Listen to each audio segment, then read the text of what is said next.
Superhumanistic podcast where we talk about all things health, wellness, and longevity.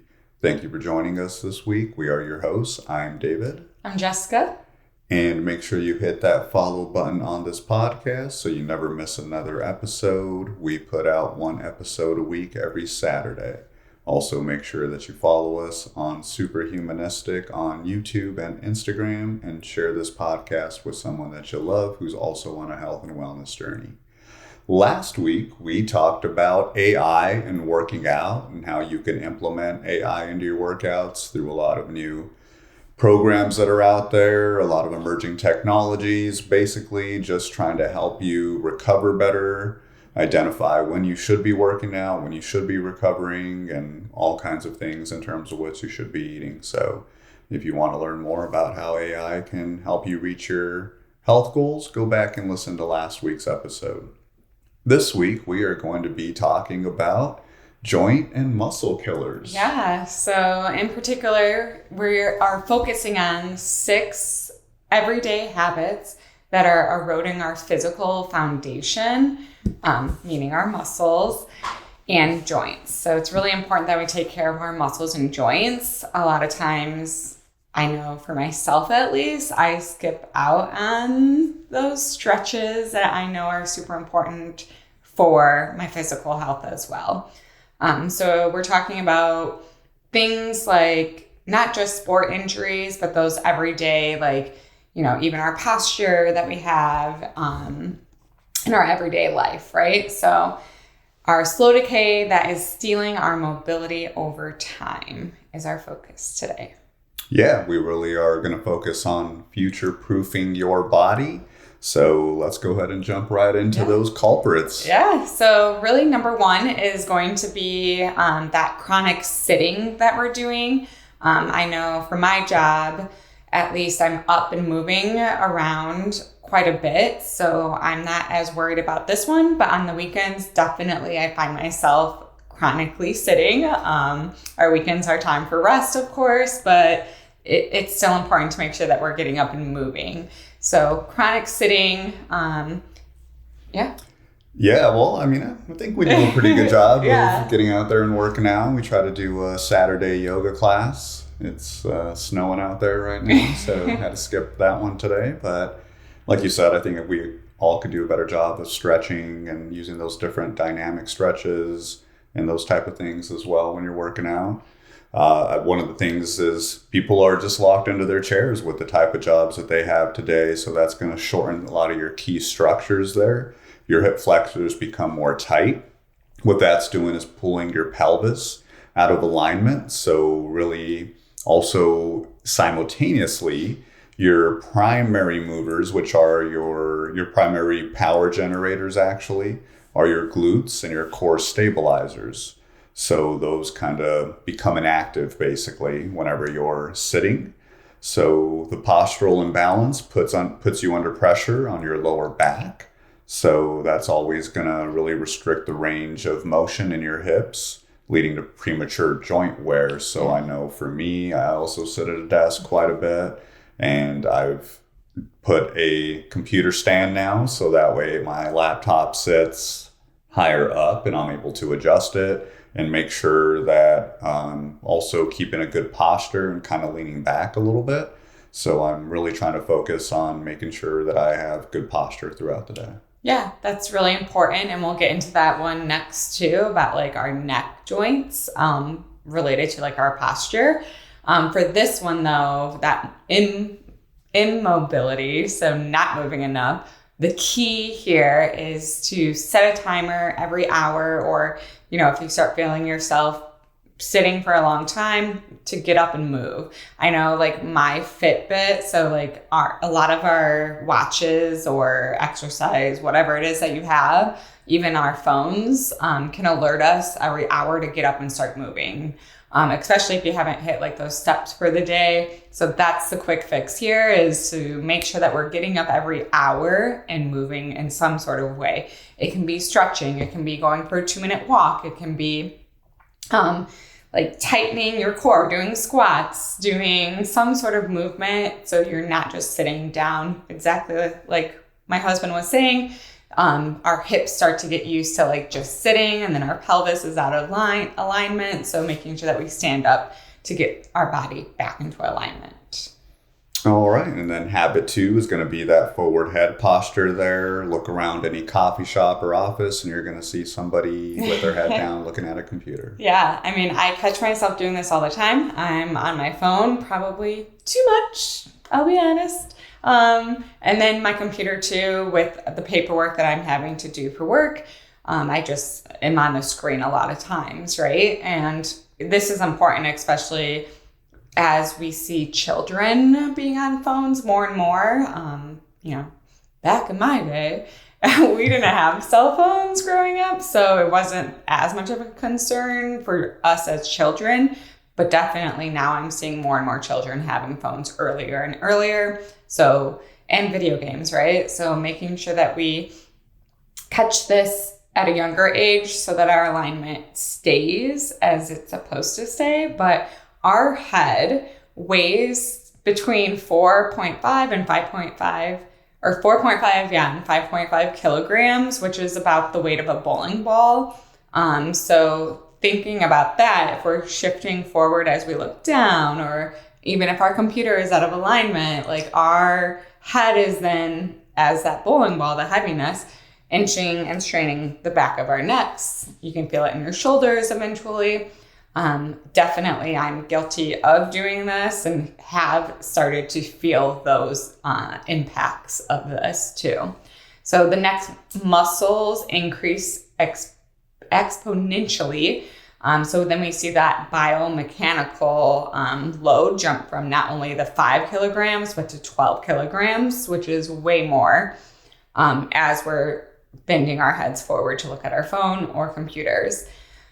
This creates then that chronic tension, which leads to compressed cervical disc, stiffness, tension headaches, essentially locking down our shoulders and limiting our upper body performance. So if you're noticing stiffness in your neck, maybe your shoulders are starting to hurt, this is something that you should be aware of. Yeah, definitely. And I think the key right there is awareness. So you want to make sure that you're adjusting your computer screen. Your eyes should be at 1/3 towards the top of that computer screen, essentially, is what you want to try to aim for. And then also when you're looking at your phone, you want to try to bring it up to eye level instead of looking down at it. That's also going to help just really ensure that you're not dropping your head down and causing that strain that you were talking about, really related to stacking your spine. Yeah. So for our next one, high achievers, right? The conditioning gap is what it's called. So these are things like the weekend warrior. This is our next one. So maybe you found yourself lacking in working out throughout the week. So you're like, I'm going to make it up during the weekend. I got this. I can go all out this weekend. That's what this is about. Yeah, this is the person who is essentially sedentary for their whole week, like you were saying, and then on the weekend goes out and does a super high intense workout on Saturday or Sunday. And that's really the problem there is the intensity. It isn't the intensity. It's more so it's that sudden impact that you're having on your tendons, your ligaments, and your cartilage. That's a huge, massive load to take on without having any conditioning throughout the week. Right. So then like those connective tissues that thrive off of gradual, consistent stress, adaptation, then goes from 0 to 100. So we're putting a lot of stress in on those tissues in our body. And that increases our risk actually for those acute injuries like the Achilles tendinitis area. So we're putting stress on our joints. We're putting stress on making ourselves more susceptible to fractures happening. And then sprains because the muscle stabilizers weren't adapting throughout the week. So now all of a sudden it's having to handle the weekend warrior, the weekend of pushing ourselves way too hard. And that's a lot of force for our bodies. So for this fix is really just what we always talk about, making sure that we're consistent in our workouts, keeping that intensity of working out throughout the week. So if I'm not working out a lot throughout my week, then on the weekend, I know I need to take it a little bit slower as well. So that intensity needs to be structured. And it can be going for walks. It can be doing body squats. So think about those movements that you're doing throughout your day at work too, to help with this. All right. And then we'll go ahead and jump right into habit number 4, which is neglecting the foundation. It's great to do cardio. I'm not saying to stop or anything like that. Love cardio. But you also want to definitely focus on strength training as well. Some sort of resistance training is important. We talk about that all the time, and we'll be talking more about that in an upcoming episode as well. Yeah, so really, muscles aren't just for aesthetics, so aren't just for us to look at, but they are the joints that are protecting our armor, right? Our armor for our joints. Our muscles are the armor for our joints. So we want to, of course, have strong quadriceps, hamstrings, and rotator cuff muscles to absorb the shocks as we're working out, and that stabilizes our joints then to be able to work out for longer periods of time and with age as well. So make sure, especially with like our shoulder and our knees, that we're building that foundation, like my husband was saying. If these muscles are weak, we want to make sure that we're building it up, make sure that we have the proper form as we're doing these exercises so that we're not putting as much strain on the joints as we're working out. Yeah, when it comes to resistance training, any kind of training like that, when you're putting some heavy weight, that's going to be super important for you. It's really a non-negotiable. We talk about it all the time. So make sure that you're introducing some sort of resistance training into your workout. You're looking to aim for about 2 to 3 times per week at least.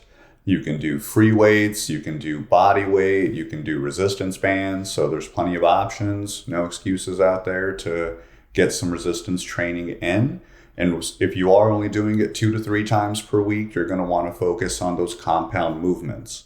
That's going to be your movements like squats, lunges. You're really going to want to focus on those just kind of compound movements that are really working out multiple muscles. And then if you're going to start going into more 5 days a week, that's when you can kind of focus on muscle groups at that point. So super important to really engage those joint systems simultaneously. Yeah.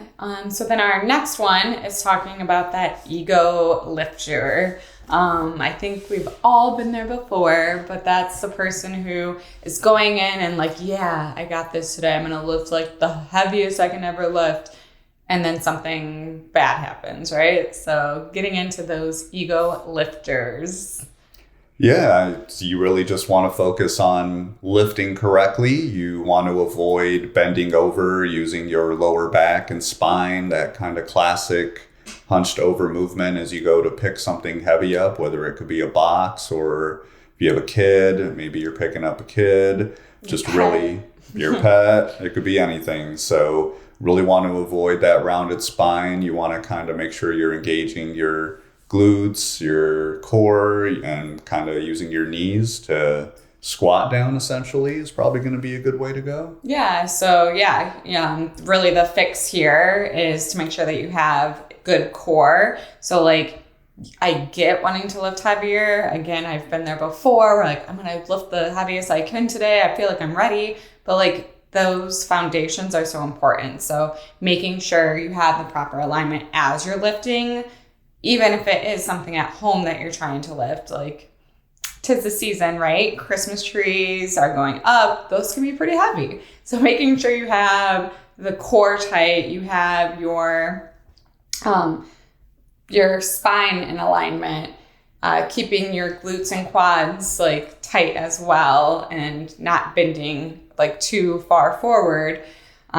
Again, use those larger muscles in your legs to help most with that lifting instead of using your arms and upper body for that. All right, and then this is habit number 6, I believe, if anybody's keeping count out there at this point. 6. So really, it's fueling that inflammation. So habit number 6 that you want to avoid is that poor diet. That's going to be some internal sabotage for your joints. Yeah, and really, I know, again, we're all guilty of the occasional poor diet, but it's really making sure that we're focused on a healthy diet throughout our week, and having like a cheat day or a cheat meal is okay as well. But we're talking about that chronic consumption of those highly processed foods. That's like your excess refined sugar, so different pops, sugary drinks that we have. Unhealthy omega-6 oils also create a systemic low-grade inflammation throughout our body. So we're really fueling, when we have those bad foods, our body to go into more inflammation. Our joints then react to that inflammation and break down fluid quality, and that leads to accelerated cartilage destruction, right? So we're really, by eating poorly, causing our joints to be also in poor condition. Yeah, we talk about this all the time, guys. Just keep it simple. It's all about eating those omega-3 fatty acids, which are super important for joint health. You can get those in your fatty fish and those type of foods. You're also looking for those colorful vegetables and fruits as well. An easy way to get that is by having a smoothie each day.